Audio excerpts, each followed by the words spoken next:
Secunderabad Alwal PS పరిధిలో double bedroom ఇల్లు ఇప్పిస్తామంటూ ప్రజలను మోసం చేస్తున్న ముగ్గురిని పోలీసులు అరెస్ట్ చేశారు. పట్టుబడ్డ నిందితుల్లో పుష్పలత అనే మహిళ గతంలో జీహెచ్ఎంసీలో విధులు నిర్వహించేవారని, అదే అదునుగా భావించి అల్వాల్ పరిధిలో పరిచయం ఉన్న వ్యక్తులకు ₹1,00,000కే ఇల్లు ఇస్తామని నమ్మించినట్లు డీజీపీ శ్రీధర్ తెలిపారు. ఈ దందాలో పుష్పలత, విశాల్, మహేందర్ సింగ్లతో పాటు మరో 4 ఉన్నారని, వారి కోసం గాలిస్తున్నామని డీజీపీ అన్నారు. 2023 నుండి దాదాపు 99 మంది బాధితులు ప్రభుత్వ కార్యాలయాల్లో సంప్రదించగా వీరికి 2 పడక గదుల ఇల్లు కేటాయించలేదని తేలడంతో పోలీసులను ఆశ్రయించారని, ప్రభుత్వ సంక్షేమ పథకాల్లో పారదర్శకత ఉంటుంది కాబట్టి ప్రజలు దళారులను నమ్మి మోసపోవద్దని డీజీపీ శ్రీధర్ సూచించారు.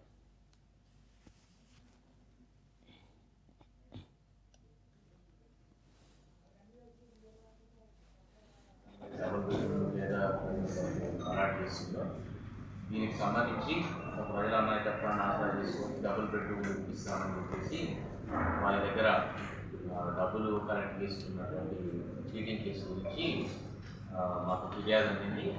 దాని ప్రకారం కేసు నమోదు చేసుకొని దర్యాప్తు చేసిన క్రమంలో అల్వాల్ పరిధిలో నివసిస్తున్నటువంటి జయరాజు చోటామోటాగా పైరవి తీసుకొని గవర్నమెంట్ ఆఫీసులలో కాలనీలలో ఎవరైనా అవసరాలు ఉంటే వాళ్ళకి పైరవి తీసి బయటకు చేశాడు. ఇతనికి పుష్పలత అనే లేడీ గతంలో అడల్ట్ ఎడ్యుకేషన్ డిపార్ట్మెంట్ ఉన్నప్పుడు ఆ డిపార్ట్మెంట్లో కాంట్రాక్ట్ ఎంప్లాయీగా పనిచేసింది. హైదరాబాద్ జిల్లా కలెక్టరేట్లో పనిచేసిన క్రమంలో ఆమెకు అక్కడ కొద్దిగా పరిచయాలుండి లోకల్ కాలనీస్లో చిన్న చిన్నగా అక్కడ అప్లికేషన్ సబ్మిట్ చేయడము, ఏదైనా కరెస్పాండెన్స్ తీసుకెళ్ళడం అటువంటి పనులు చేస్తుండేది. ఆ క్రమంలో వీళ్ళిద్దరూ కలిసి ఈ డబుల్ బెడ్రూమ్ ఇళ్లకు సంబంధించి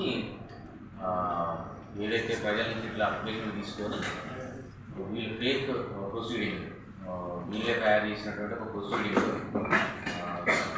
దీన్ని ఏదైతే పుష్పలత గతంలో పుష్పలత అత్తకు ఒక ప్రొసీడింగ్ రావడం జరుగుతుంది గవర్నమెంట్ నుంచి అలాట్మెంట్ సందర్భంగా. సేమ్ అదే అలాట్మెంట్కి సంబంధించిన ప్రొసీడింగ్ను చూసుకొని దాన్ని టీడీపీ సెంటర్లో అల్వాల్ పరిధిలో డిఫరెంట్ కాలనీస్ నుంచి వీళ్ళకి పరిచయం ఉన్న అందరి వ్యక్తులకు కూడా ఇన్ఫార్మ్ చేస్తారు.